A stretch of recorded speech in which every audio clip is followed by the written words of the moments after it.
வந்தார்கள். அல்லாஹ்வுடைய தூதர் சொன்னார்கள், நடக்க முடியாத நான், படுக்க முடியாத நான், அமர முடியாத நான் இந்த நல்ல நேரத்தில் ஏன் உங்களிடத்தில் வந்தேன் தெரியுமா என்றார்கள். அல்லாஹும் அல்லாஹ்வுடைய தூதருமே அறிவீர்கள் என்று சஹாபாக்கள் எல்லாம் சொன்னார்கள். ரசூல் ஸல்லல்லாஹு அலைஹி வஸல்லம் அவர்கள் சொன்னார்கள், நான் பள்ளி தீர்த்துக் கொள்வதற்காக வேண்டி வந்தேன் என்றார்கள்.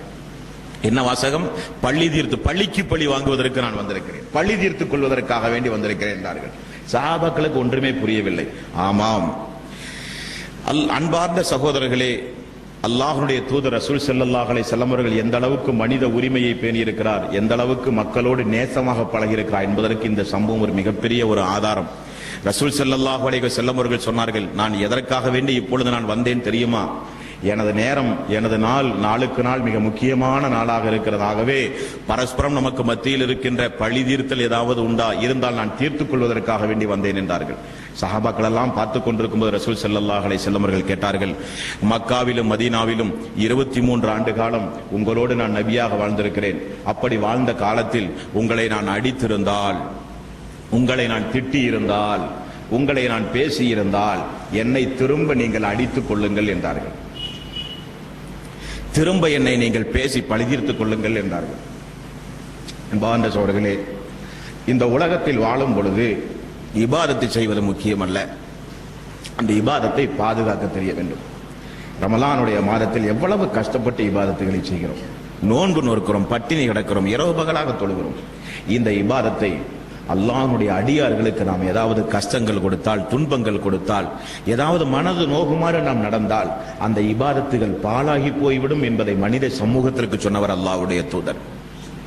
ஆகவேதான் ரசூல் ஸல்லல்லாஹு அலைஹி வஸல்லம் அவர்கள் சொன்னார்கள், அடித்திருந்தால் என்னை அடியுங்கள் என்றார்கள். சஹாபாக்கள் எல்லாம் அதிர்ந்து போனார்கள், சஹாபாக்கள் எல்லாம் ஆச்சரியப்பட்டார்கள். அந்த நேரத்தில் ரசூல் ஸல்லல்லாஹு அலைஹி வஸல்லம் அவர்கள் சொன்னார்கள், நீங்கள் ஒன்றை தெரிந்து கொள்ளுங்கள், நீங்கள் ஒன்றை தெரிந்து கொள்ளுங்கள், என்னிடத்தில் பழி தீர்ப்பவரைத்தான் இந்த நல்ல நேரத்தில் நான் விசுவாசிக்கிறேன், நேசிக்கிறேன் என்றார்கள்.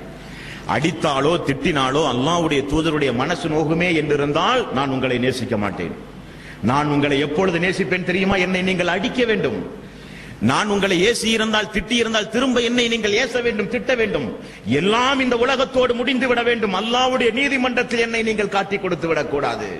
யார் சொல்கிறார்? ஒமா அர்சல்னாக இல்லா ரஹ்மத்துல் லில் ஆலமீன், ஒமா அர்சல்னாக இல்லா ரஹ்மத்துல் லில் ஆலமீன்.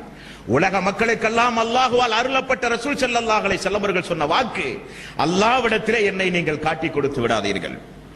இரண்டாவது, உங்களிடமிருந்து யாரிடமிருந்தாவது நான் தங்க தீனார்களோ ஏதாவது பொருளாதாரங்களோ நான் வாங்கி இருந்து கடனாளியாக இருந்தால் திரும்ப கேட்டு நீங்கள் வாங்கிக் கொள்ளுங்கள். அதற்கு பொருத்தமான நேரம், பொருத்தமான இடம் இந்த இடம். ரசூல் ஸல்லல்லாஹு அலைஹி வஸல்லம் அவர்கள் சொன்னார்கள். ஒரு நபி தோழர் எழுந்தார், அல்லாஹ்வுடைய தூதரே, என்னை நீங்கள் அடித்திருக்கிறீர்கள், அதே போன்று திரும்ப நான் அடிக்க வேண்டும் என்றார்கள் அந்த மஸ்ஜித் நபவியில் வைத்து. எல்லா சஹாபாக்களும் அதிர்ந்து போனார்கள். எழுந்த அந்த நபி தோழர் சொன்னார், யா ரசூலல்லாஹ், அன்றைக்கு பத்ர் போர் நடக்கும் பொழுது உங்களுக்கு நினைவிருக்கும் என்று நினைக்கின்றேன், எங்களை எல்லாம் அந்த வரிசையில் நீங்கள் நிப்பாட்டுவதற்காக வேண்டி உங்களுடைய கையில இருக்கிற கம்புகளை வைத்து எங்களுடைய வயிறுகளிலே தட்டி தட்டி நீங்கள் ஒவ்வொருவரையும் நீங்கள் சஃப்புகளிலே சரி செய்து கொண்டிருந்தீர்கள். அந்த நேரத்தில் உங்களுடைய கம்பு எனது வயிற்றில் வேகமாக பட்டது என்றார்கள்.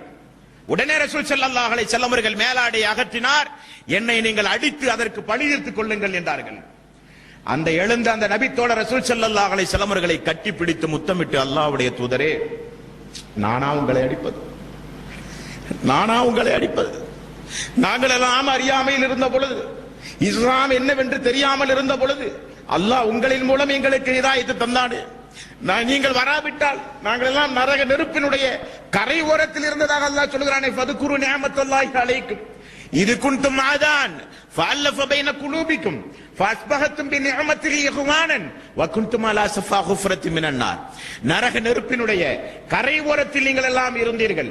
அல்லாஹ் இந்த தூதரின் மூலமாக, இந்த மார்க்கத்தின் மூலமாக, இந்த திருக்குர்ஆனின் மூலமாக அல்லாஹ் ரப்பல் ஆலமீன் உங்களுக்கு நேர்வழிப்படுத்தினான், உங்களை பாராட்டினான், உங்களை நரகத்திலிருந்து காப்பாற்றினான் என்று அல்லாஹ் சொல்கிறானே.